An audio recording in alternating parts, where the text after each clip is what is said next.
नमो विष्णुपादमिह कृष्णकृपैकमूर्तिं शब्दे परे च निपुणं जगदेकबन्धुं स्नेहाढ्यमिष्टचरणं वरदं नतानं तं शिलभक्तिकुसुमश्रवणं प्रपद्ये। परहंसवरं परमार्थपतिं पतितोद्धरणे कृतवेषजतिं यतिराजगणैः परिसेव्यपदं प्रणमामि सदा प्रभुपादपदं प्रणमामि सदा प्रभुपादपदम्। पतित पावन गुरुदेव दशमद स्थानाचार्य प्रभुपाद अनुकंपित श्री चैतन्य मठाचार्य विष्णुवासी श्रीमद भक्ति कुसुम श्रवण गोस्वामी महाराज जी की जय।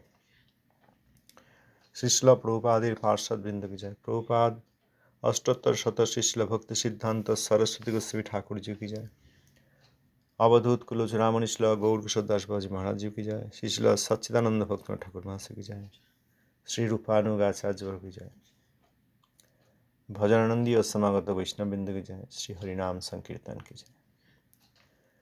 श्री रूपानु शुद्ध भक्ति धारार भगीरथ श्रीशिला सच्चिदानंद भक्त ठाकुर महाशय जैव धर्म दशम अध्याय। गतकाल যতদূর হয়েছে তার পরবর্তী অংশ। শ্রী চতুর্ভুজ ন্যায়রত্ন তিনি জিজ্ঞাসা করলেন, এখন বৈষ্ণব ধর্মের ইতিহাস বলুন। বৈষ্ণব দাস, আমি বলিয়াছি যে বৈষ্ণব ধর্ম জীবের সঙ্গে সঙ্গে উদিত হইয়াছে। ব্রহ্মা প্রথম বৈষ্ণব, শ্রীমন মহাদেব বৈষ্ণব, আদি প্রজাপতিগণ সকলেই বৈষ্ণব। ব্রহ্মার মানসপুত্র শ্রী নারদ গোস্বামী বৈষ্ণব। এখন দেখিলেন বৈষ্ণব ধর্ম সৃষ্টির সময় হইতেছিল কিনা। মূল কথা এই যে সকলেই নির্গুণ প্রকৃতি হয় না। যে জীবের প্রকৃতি যতদূর নির্গুণ সে জীব ততদূর বৈষ্ণব। মহাভারত, রামায়ণ ও পুরাণ এই সকল গ্রন্থই আর্যদিগের ইতিহাস। প্রথম সৃষ্টিকালের বৈষ্ণব ধর্ম দেখিলেন। আবার যখন দেব, নর, দৈত্য প্রভৃতি পৃথক পৃথক বর্ণিত হইয়াছে, তখন প্রথম হইতেই আমরা প্রহ্লাদ ও ধ্রুবকে পাই। যে সকল ব্যক্তি বিশেষ যশস্বী তাহাদেরই নাম ইতিহাসে লিখিত হইয়াছে। বস্তুত প্রহ্লাদ ও ধ্রুবের সময়ে আরও কত শত বৈষ্ণব ছিলেন তাহা বলা যায় না। ধ্রুব, মনুপুত্র এবং প্রহ্লাদ কশ্যপ প্রজাপতির পৌত্র। ইহারা অত্যন্ত আদিকালের লোক, ইহাতে সন্দেহ নাই। ইতিহাসের আরম্ভকালেই শুদ্ধ বৈষ্ণব ধর্ম দেখিতে পাইতেছেন। পরে চন্দ্র সূর্য বংশীয় রাজগণ এবং ভালো ভালো মুনি ও ঋষিগণ সকলেই বিষ্ণুপরায়ণ হইয়াছিলেন। সত্য, ত্রেতা, দ্বাপর তিন যুগেই এই রূপ উল্লেখ আছে। কলিকালে দাক্ষিণাত্য প্রদেশে শ্রী রামানুজ, শ্রী মধ্বাচার্য ও শ্রী বিষ্ণুস্বামী এবং পাশ্চাত্য প্রদেশে শ্রী নিম্বাদিত্য স্বামী বহু সহস্র ব্যক্তিকে বিশুদ্ধ বৈষ্ণব ধর্মে আনয়ন করিয়াছিলেন।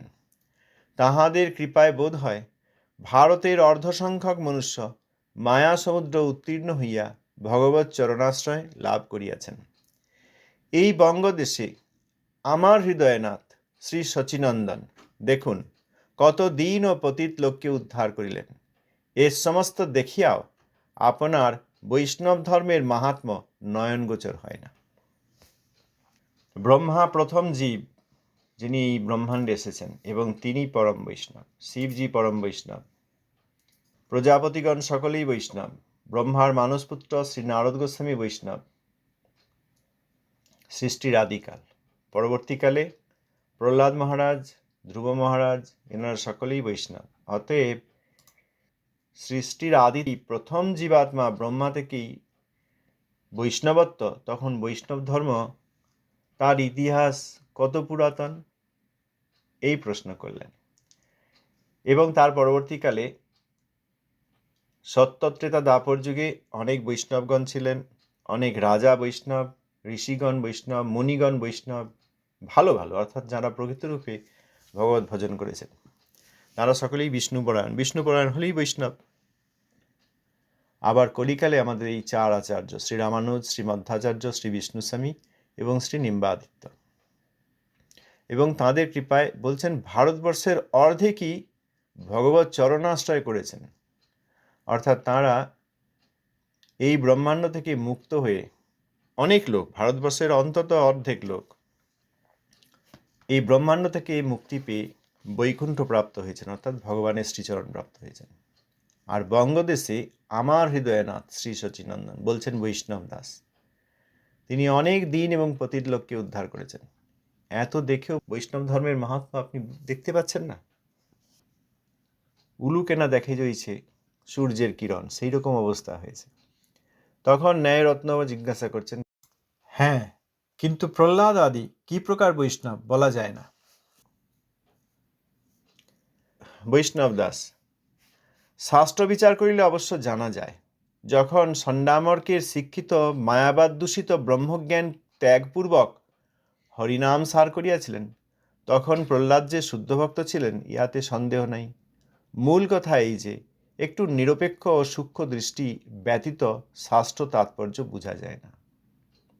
ষণ্ডামর্ক, ষণ্ড এবং অমর্ক অর্থাৎ ষণ্ডামর্ক সন্ধি করে তাঁদেরকে তো শিক্ষক নিযুক্ত করেছিলেন হিরণ্যকশিপু, তখনকার রাজা এবং প্রহ্লাদের বাবা পিতা।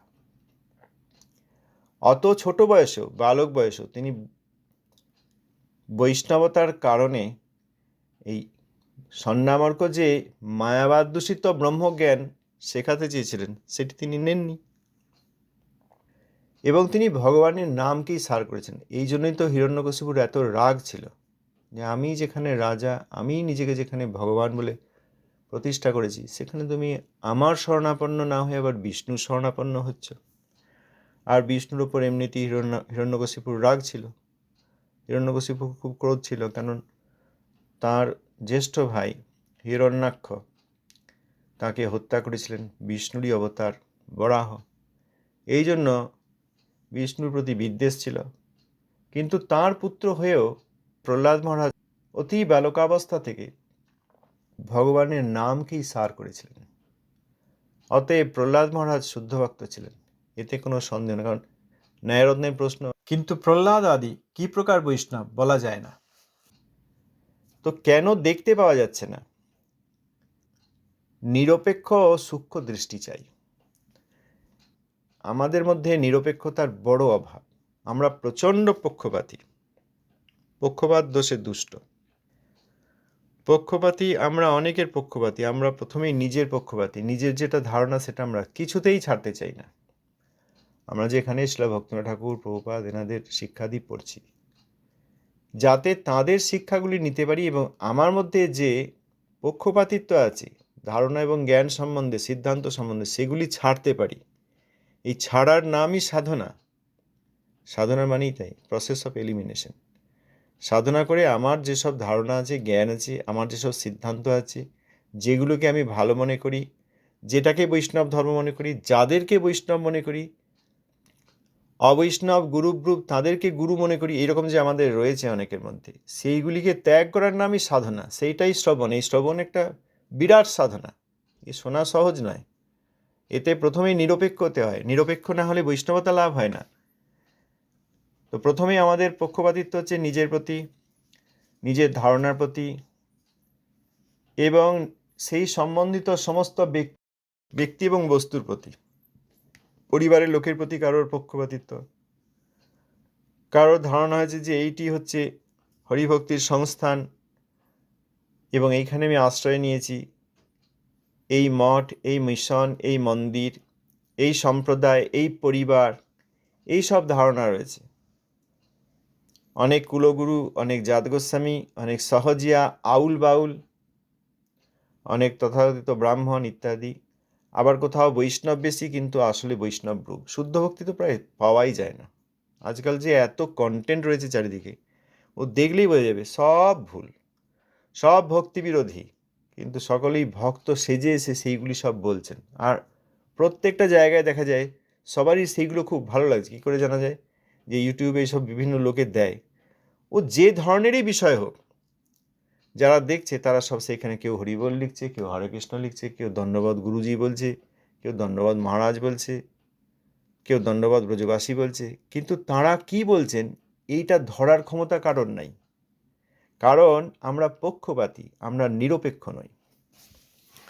এখানে বৈষ্ণব দাস বলছেন যে নিরপেক্ষ হতে হবে এবং নিরপেক্ষ হতে হবে এবং সূক্ষ্ম দৃষ্টি চাই। বিচার বুদ্ধি করার যে ক্ষমতাটা আমাদের দিয়েছেন ভগবান, সেইটি প্রয়োগ করতে হবে। নিরপেক্ষতা এবং সূক্ষ্ম দৃষ্টি না থাকলে শাস্ত্রের যে তাৎপর্য যে সিদ্ধান্ত সেটি বোঝা যায়। অনেকেই গুরুপ্রভুর কাছে দীক্ষা নিয়েছেন, অর্থাৎ আশ্রয় নিয়েছেন। এখন সেই গুরু বাবা যা বলেন তাই করে, কিন্তু তার কথাগুলি যে ভক্তির সিদ্ধান্তের সঙ্গে মিলছে কি মিলছে না, এটা বিচার করে নেওয়ার ক্ষমতা আমাদের প্রায় নেই, প্রায় কারোর নেই। সেই জন্য একবার যেখানে আশ্রয় করেছি মনে করছেন, সেইখান থেকে আর সরে আসতে পারছেন না। সেই জায়গার সিদ্ধান্তগুলি শুদ্ধ ভক্তির সিদ্ধান্ত নয় বললে তখন তারা রাগ করছেন। এরকম তো অনেক লোক আছে, অনেক লোকের সঙ্গে কথা বলে দেখলাম। যখনই বলা হচ্ছে যে আপনার গুরু এইসব লিখেছেন বা এইসব করেছেন, এইসব তার কার্য, এবং এইভাবে তিনি পূর্ব যারা গুরু সম্বন্ধীয় গুরুস্থানীয় সেই সব মহাবৈষ্ণব চরণে অপরাধ করেছেন, এইটা বললেই তখন তারা বলছে হ্যাঁ আমার গুরুর নিন্দা হয়ে যাচ্ছে। কিন্তু তিনি আদৌ গুরু কিনা দীক্ষার পূর্বে কেউ কি পরীক্ষা করেছেন? তখন তো নিরপেক্ষ। যখন দীক্ষাদি হয়নি কোথাও, মনের দ্বারাও আমরা মনে মনে যে অনেককে সিদ্ধান্ত করে নিই, সম্মান করি, সেই মনের দ্বারাও সম্মান উপস্থিত হয় নাই, অর্থাৎ স্বীকার করা হয়নি, তখনই তো পরীক্ষা করতে হবে। বিবাহের আগেই তো দেখতে হবে যে কন্যাটি ভালো কি, যার সঙ্গে বিবাহ হবে সেই ছেলেটি ভালো কি মেয়েটি ভালো, প্রথমেই তো দেখতে হবে। বিবাহের পর আর দেখে কি হবে? তখন কি করবেন? তখন যদি কোনো বড় রকম দোষ দেখা যায় বা অসুবিধা দেখা যায়, তখন তো সহজে ছাড়তে পারবেন না। তো সহজ নয়, সম্পর্ক হয়ে গেছে, পরিবারের অন্তর্ভুক্ত হয়ে গেছে। ছেলে যদি খারাপ হয় তখন আর ছাড়তে পারবে, ওই স্বামী নিয়েই থাকতে হবে, এই করে। তখন অসুবিধা হয়, অশান্তি হয়, জীবনটাই নষ্ট হয়ে যায়। সুতরাং বিবাহের আগে যেমন ভালো করে দেখে নেওয়া হয়, কারণ তখনও নিরপেক্ষ দৃষ্টিভঙ্গি থাকে। এবং একজনের নিরপেক্ষ দৃষ্টি যদি অনেকে যায় দেখতে, কেন অনেকে দেখতে যায়, অনেক খবর নেয়, এইগুলো কেন? কারণ যদি আমার একার পক্ষপাতিত্ব এসে যায়, না ছেলেটা দেখতে সুন্দর, এর সঙ্গেই বিয়ে দেবো, কিন্তু ছেলেটার স্বভাব চরিত্র ভালো নয়, এইটা আরেকজন দেখতে পাবে। কারণ আমি খুব বেশি অভিভূত হয়ে যেতে পারি, খুব বেশি পক্ষপাতী হয়ে যেতে পারি। তার শিক্ষা, তার পড়াশোনা, তার রূপ, তার অর্থ, তার উপার্জন, অর্থাৎ চাকরি, ব্যবসা ইত্যাদি, জমি জায়গা, এসব দেখে আমি প্রভাবিত হয়ে যেতে পারি, অর্থাৎ আমার নিরপেক্ষতা না থাকতে পারে। আমি যদি একবার পক্ষপাতী হয়ে যাই, তখন অন্যগুলি আর বিচার করার আমার ক্ষমতা থাকবে না। এই জন্য আরও অনেকের সঙ্গে নিয়ে যাওয়া হয় বা আরও অনেকের কাছে খবর নেওয়া হয়, যাতে পক্ষপাতী না হয়ে যায়। সেই জন্য একটা কালেকটিভ ডিসিশন নেওয়ার জন্য, সামগ্রিকভাবে একটা সিদ্ধান্ত নেওয়ার জন্য অনেকের মত নেওয়া হয়। কারণ একবার যদি সম্বন্ধ হয়ে যায়, তখন কোনো কিছু আবার আন্ডু করা খুব কঠিন। সুতরাং নিরপেক্ষ হওয়া খুব প্রয়োজন, আমরা এই জগতে সেটা বুঝতে পারি। আর তার সঙ্গে সূক্ষ্ম বুদ্ধি, অর্থাৎ আমাদেরকে ভগবান যেটা দিয়েছেন, যে কারণে এই মনুষ্য জন্মে হরিভজন করা সহজ হয়। হরিভজন মনুষ্য জন্মে করা সহজ হয় কারণ মানুষের মধ্যে একটা সূক্ষ্ম বুদ্ধি আছে, প্রত্যেকের মধ্যে আছে। যারা পড়াশোনা করেছেন তাদের মধ্যেও আছে, যারা করেননি, কোনো কারণে করতে পারেননি, তাদের মধ্যেও আছে। যে সূক্ষ্ম বুদ্ধি থাকলে হরিভজন করতে পারবে, সেই সূক্ষ্ম বুদ্ধি প্রত্যেক মানুষকে ভগবান দিয়েছেন, এই মনুষ্য শরীরধারী যত আত্মা আছে। বিবাহের আগে যেমন দেখাশোনা হলো, সেরকম দীক্ষাদির পূর্বে প্রথমে খুব ভালো করে পরীক্ষা করার কথা আছে। হরিভক্তি বিলাসে কেউ পরীক্ষা প্রায় করেনি না। খুব বড় জায়গার নামজাদা কোনো আচার্য গ্রুপ, তার কাছে গিয়ে সব গুরুদেবের 3 লক্ষ শিষ্য, আর কোনো চিন্তা নেই। এত বড় আসনে বসে থাকেন, এত বড় মিশনের মালিক, সমগ্র পৃথিবী জুড়ে তাঁর ব্যবস্থা রয়েছে। তখন তো পরীক্ষা করা হয় না, তিনি কি শুদ্ধ ভক্ত, এই পরীক্ষা করা হয় না। শুদ্ধ ভক্ত পরীক্ষা করতে গেলে শুদ্ধ ভক্তির কিছু সিদ্ধান্ত তো জানতেও হবে। কোনোদিন শ্রবণ কীর্তন করা হয়নি, সব প্রথমে গিয়ে মন্ত্র নিয়ে নাও। শ্রবণ কীর্তন করা হয়নি। শ্রবণ কীর্তনের দ্বারা তো বোঝা যাবে যে এর মধ্যে বৈষ্ণবতা আছে কি, বৈষ্ণবতা থাকলে কীরকম গুণ হয়, সেগুলো তো জানা যাবে। সেসব কোনোদিন জানা হয়নি, অতএব পরীক্ষা করা হয়নি। তাহলে এখন পরীক্ষা করতে হবে, হওয়ার পরেও পরীক্ষা করতে হবে। এখন নিরপেক্ষ হয়ে পরীক্ষা করতে হবে।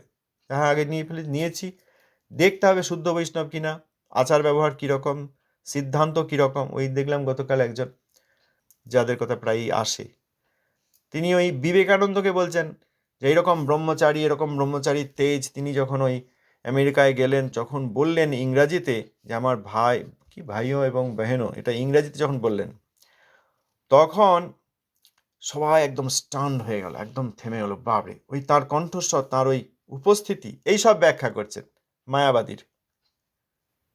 এইবার সেইটি যদি কেউ একবার দেখেন বা শোনেন, আজকাল তো যেতেও হবে না সবসময়, ওই ইউটিউবে পাওয়া যাচ্ছে এদের সব কথাবার্তা। এই দেখলে তো যে আপনি মায়াবাদীর প্রশংসা করছেন কি করে, বিবেকানন্দের প্রশংসা করছেন কি করে? তিনি তো মায়াবাদের কথা কিছু কিছু বলেছেন। তখন তো সেই গুরুকে ত্যাগ করতে হবে। ও দেখালো ত্যাগ করতে পারছে না, তখন শ্রবণ কীর্তনই ত্যাগ করে দিচ্ছে, কারণ পক্ষপাতিত্ব এখন নেওয়া হয়ে গেছে। এই গুরু বাবাকে ভালোবেসেছি, গুরু বাবাকে স্বপ্ন দেখেছি, গুরু বাবা স্বপ্নে আসে, অনেক কিছু বলে, এই সব ধারণা, সব মনের ধর্ম, স্বপ্ন মনের ধর্ম। আবার এত লোক আছে, এত লোকে বলছে পৃথিবীর সব রকম লোক আসছে, আর এইখানে জৈব ধর্ম খুলে একটু বলে দিলেই আমরা সেটা শুনে নেব। এইটাই তো আমাদের পক্ষপাতিত্ব, এইটাই নিরপেক্ষতার অভাব। এখানে ব্রাহ্মণদের দিক থেকে যিনি তর্ক করতে এসেছেন, সেই চতুর্ভুজ ন্যায়রত্ন, তিনি বলছেন প্রহ্লাদ আদিকে কি করে বৈষ্ণব বলা যায়?